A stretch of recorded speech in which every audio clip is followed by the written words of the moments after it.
আরে নান্টু, আরে হারান্দা যে কেমন আছেন? আরে আমি তো ভালোই আছি। তা সকাল সকাল কোথায় গেছিলে? এই বাজার থেকে কিছু কম দামে আলু পটল নিয়ে আসলাম। বাহ, ভালো করেছো নান্টু। তা কয়দিন ধরে তুমি সন্ধ্যাবেলায় তাসের আড্ডায় আসছো না কেন? খুব ব্যস্ত নাকি? হ্যাঁ, তাই একটু বলতে পারেন। আসলে ছেলে বৌমাকে নিয়ে শ্বশুর বাড়ি গেছে তো, তাই একা হাতে সবকিছু করতে করতে আর সময় হয়ে উঠছে না। ও আচ্ছা আচ্ছা, বুঝেছি। সময় পেলে সন্ধ্যাবেলা এক পাক এসো, তোমাকে ছাড়া ঠিক তাসের আড্ডাটা জমে না। আচ্ছা ঠিক আছে, সময় পেলে যাব।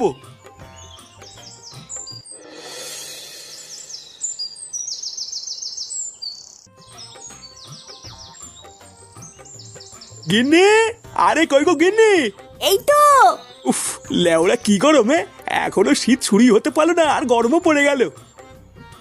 এই নাও বাজার করে এনেছি, তাড়াতাড়ি রান্নাটা শুরু করো তো, জোর খিদে পেয়েছে। হ্যাঁ এই তো ভাত হয়েই গেছে, শুধু তরকারিটা করেই তোমাকে খেতে দিয়ে দেবো। তা কি বাজার করে আনলে গো? আর বলো না, বাজারে খাওয়ার মতন তেমন কিছুই নেই। যাতেই হাত দিচ্ছি সেটাই সেটা ভাঙা দাম। তারপর শেষে গিয়ে কম দামে কিছু আলু পটল আর লাউ পেয়েছিলাম, সেটাই নিয়ে এসেছি। তুমি সেই সকালবেলায় বেরিয়ে এখন বাড়ি এসছো কম দামের কিছু আলু আর পটল নিয়ে? হ্যাঁ, এই মানে গিন্নি, বাজারে এর থেকে কম দামে আর কিছু ছিল না গো। তোমার ওই কম দামের আলু আর পটল নিয়ে কি তোমার বাপের শ্রাদ্ধ দেবো নাকি? শালা সেই কবের থেকে একটু মাছ খাই না, একটু মাছটা জানবে কিনা তা না, এনেছে আলু আর পটল। একটা দিনে একটু ভালো মন্দ খাওয়ানোর ক্ষমতা নেই, বালের ভাতা রয়েছে উনি। বালের পচা আলু পটল কিনে নিয়ে এসছে।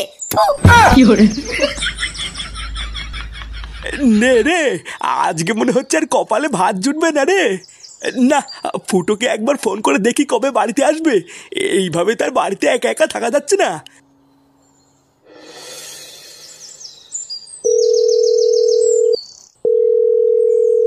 হ্যালো, কে ফুটো?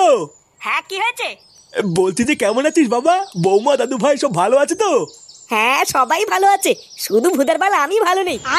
দাদু কেমন আছো? আরে ধর ভুদা শট। তুই না একটু দাদুর সাথে কথা বলবো, আর মনে সেটা দলে যাচ্ছে। কি বললি চুদির ভাই, দেখবি? হ্যাঁ বলো, ফোন করেছে কেন? ইয়ে মানে বলছি যে বাবা, তোরা বাড়ি কবে আসবি? এই কালকে সকালে যাব।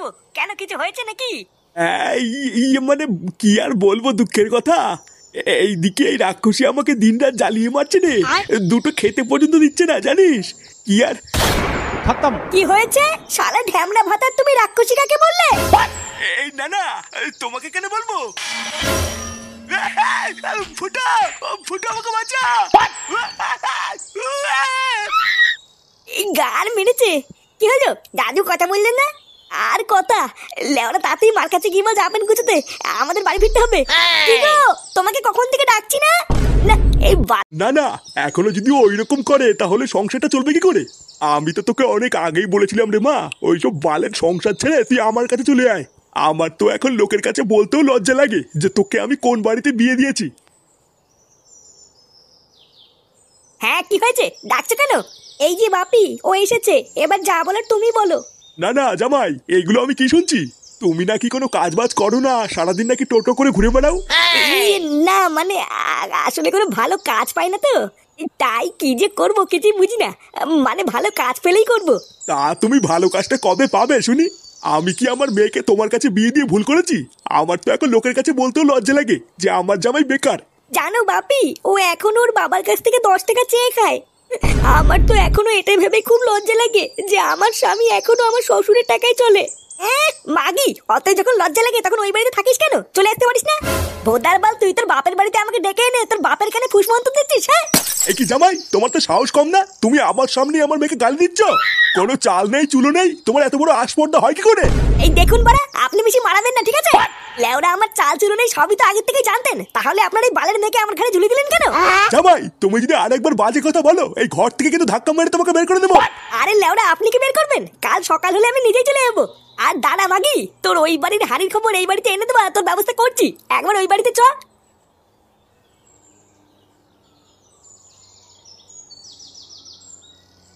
মা, ও মা, এ কি রে বাবা, তোরা চলে এসেছিস? হ্যাঁ চলে এসেছি, ওই বালের বাড়িতে আর কয়দিন ঘুরবো। কে কি রে ওইভাবে বলছিস কেন? কেমন আছো দাদু ভাই? ভালো আছি দিদুন, তুমি কেমন আছো? আমিও ভালো আছি দাদু ভাই।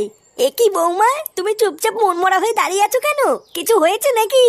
আরে ধর, ছাড়ো তো ওইসব বালছেলে কথা। দিদুন, দাদু কোথায়? তোমার দাদু দেখো ঘরে শুয়ে আছে। আচ্ছা ঠিক আছে, আমি দাদুর সাথে কি দেখা করে আসছি।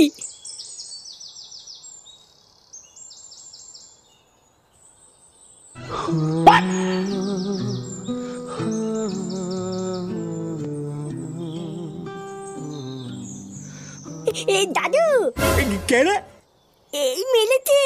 দাদু তোমার কি হয়েছে? ও দাদু ভাই, তোমরা চলে এসছো? হ্যাঁ, চলে তো এসেছি, কিন্তু তোমার মাথায় কি হয়েছে? ও কিছু না দাদু ভাই, কালকে কলপারে পড়ে গেছিলাম তো, তাই মাথায় একটু লেগেছে। এই গাল মেলেছে, তোমার নিচে কোথাও লাগেনি তো? না না দাদু ভাই, নিচে কোথাও লাগেনি, যা লেগেছে ওপরে লেগেছে। তুমি ভালো আছো তো? কখন আসলে? এই তো কেবলই আসলাম। এ ফাটা, তুই এখন এখান থেকে যা, দাদুর সাথে আমার কথা আছে। নে, একটু দাদুর সাথে কথা বলছি, আরে তুই না চলে এসছে।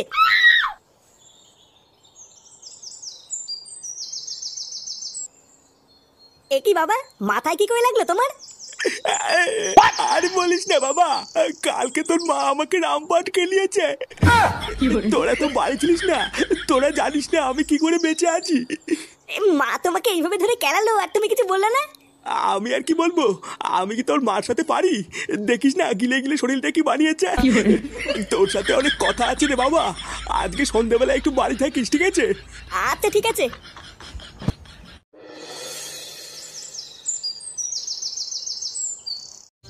এইসব তুই কি বলছিস রে ফুটো? তোর মা তোর বাপকে কেলিয়ে চোখ মুখ কানা করে দিয়েছে?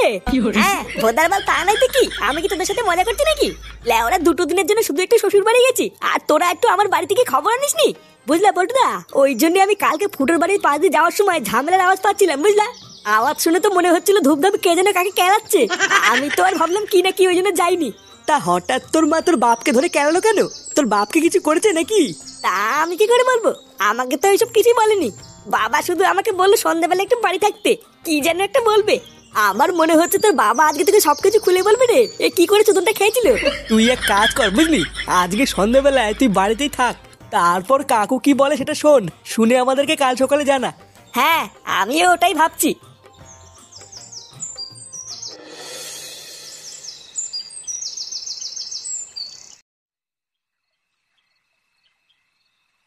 বাবা, ও বাবা, কি হলো? বাড়ায় আমাকে বললো যে সন্ধ্যাবেলায় বাড়ি থাকতে। না, একবার ঘরে গিয়ে দেখি গিয়ে ঘরে আছে কিনা।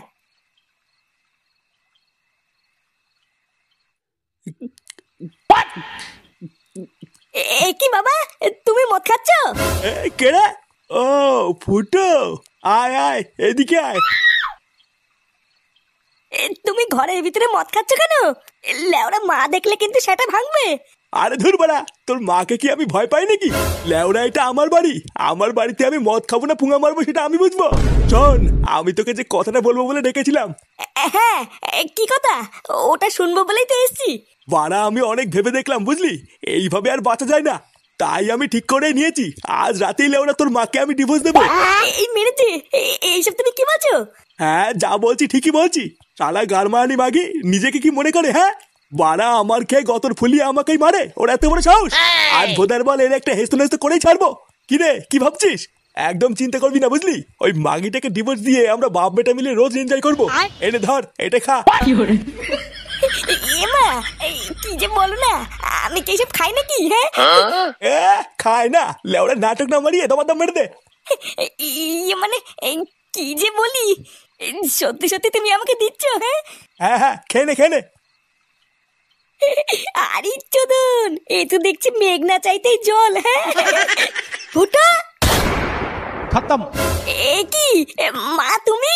ও তার মানে আজকাল ঘরের ভিতরে লুকিয়ে লুকিয়ে এইসবও হয়? হ্যাঁ দেখো না গিন্নি, বারবার ওকে আমি বললাম আমি এইসব খাই না, তাও আমাকে জোর করে খাওয়াচ্ছে। এইসব তুমি কি বলছো বাবা? আমি তোমাকে কখন খাওয়ালাম? তুমি তো আমাকে। চুপ, একদম চুপ। কি আমি কি? হ্যাঁ এখন যেই দেখেছিস তোর মা দেখে ফেলেছে আর অমনি আমার ঘরে দোষ চাপাতিস, তাই না? তোর মা যেসব কাজ পছন্দ করে না ওইসব আমি একদমই করি না, আর তুই কিনা আমাকে জোর করে খাওয়াবি? গিন্নি তুমি চিন্তা করো না, আমি ওইসব একদমই খাইনি। তুই আজকাল এতবার বেড়ে গেছিস যে মদের বোতল নিয়ে এসে বাবাকে খাওয়াচ্ছিস। এই মেরেছে মা, আমি যে তোমাকে কি করে বলি, লেওরা আমি ফেসে গেছি। কি হয়েছে, তুই দোষ করে আবার দোষ ঢাকছিস? তোর এত বড় সাহস! আজকে তোর একদিন কি আমার একদিন, শালা শয়তান।